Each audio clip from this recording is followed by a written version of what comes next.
The House Select Committee to investigate the January 6 attack held a primetime hearing Thursday night focused on Donald Trump's refusal to take action as the supporters attacked the Capitol January 6.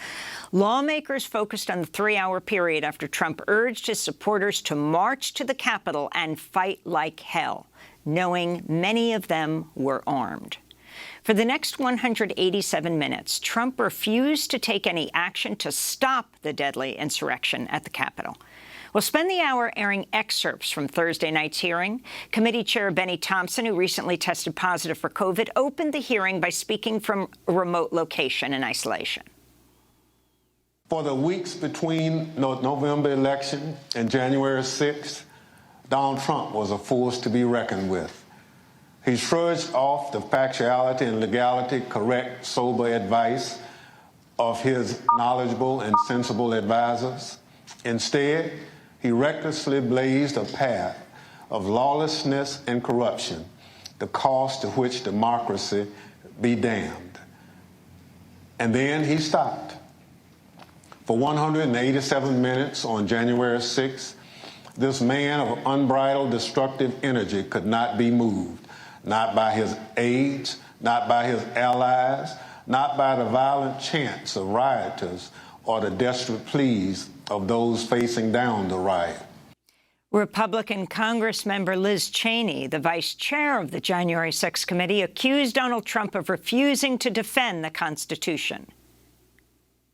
Donald Trump's own White House counsel, his own White House staff, members of his own family, all implored him to immediately intervene to condemn the violence and instruct his supporters to stand down, leave the Capitol, and disperse. For multiple hours, he would not. Donald Trump would not get on the phone and order the military or law enforcement agencies to help. And for hours, Donald Trump chose not to answer the pleas from Congress, from his own party, and from all across our nation to do what his oath required.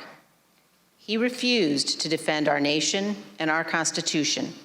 He refused to do what every American president must.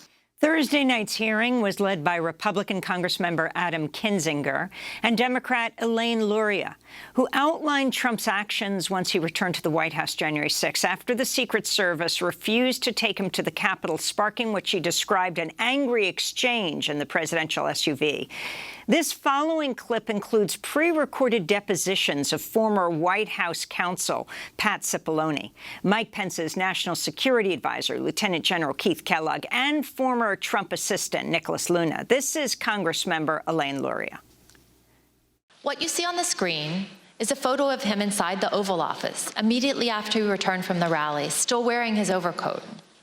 A White House employee informed the president as soon as he returned to the Oval about the riot at the Capitol. Let me repeat that. Within 15 minutes of leaving the stage, President Trump knew that the Capitol was besieged and under attack. At 1:25, President Trump went to the private dining room off the Oval Office. From 1:25 until 4 o'clock, the president stayed in his dining room. Just to give you a sense of where the dining room is situated in the West Wing, let's take a look at this floor plan. The dining room is connected to the Oval Office by a short hallway. Witnesses told us that on January 6th, President Trump sat in his usual spot, at the head of the table, facing a television hanging on the wall. We know from the employee that the TV was tuned to Fox News all afternoon. Here you can see Fox News on the TV showing coverage of the joint session that was airing that day at 1:25. Other witnesses confirmed that President Trump was in the dining room with the TV on for more than 2.5 hours. There was no official record of what President Trump did while in the dining room. On the screen is the presidential call log from January 6th. As you can see, there's no official record of President Trump receiving or placing a call between 11:06 and 6:54 p.m. As to what the president was doing that afternoon, the presidential daily diary is also silent. It contains no information from the period between 1:21 p.m. and 4:03 p.m. There are also no photos of President Trump during this critical period between 1:21 and the Oval Office and when he went outside to the Rose Garden after 4 o'clock. The chief White House photographer wanted to take pictures because it was, in her words, very important for his archives and for history. But she was told, quote, no photographs. Despite the lack of photos or an official record, we've learned what President Trump was doing while he was watching TV in the dining room. But before we get into that, it's important to understand what he never did that day. Let's watch. So are you aware of any phone call by the President of the United States to the Secretary of Defense that day? Pat Cipollone. Not that I'm aware of, no. Are you aware of any phone call by the President of the United States to the Attorney General of the United States that day? No. Are you aware of any phone call by the President of the United States to the Secretary of Homeland Security that day? I'm not aware of that, no.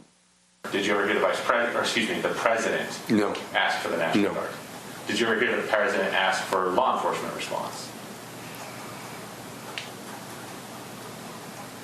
No. That's Lieutenant General So as Keith Kellogg. somebody who worked in the national security space and with the National Security Council, if there were going to be troops present or called up for a rally in Washington, D.C., for example, is that something that you would have been aware of? Yeah, I would have. Do you know if he asked anybody to reach out to any of those that we just listed off? National Guard, DOD, FBI, Homeland Security, Secret Service, Mayor Bowser, the Capitol Police, about the situation in the Capitol? I am not aware of any of those requests. That's Trump Assistant Nicholas Luna. No, sir.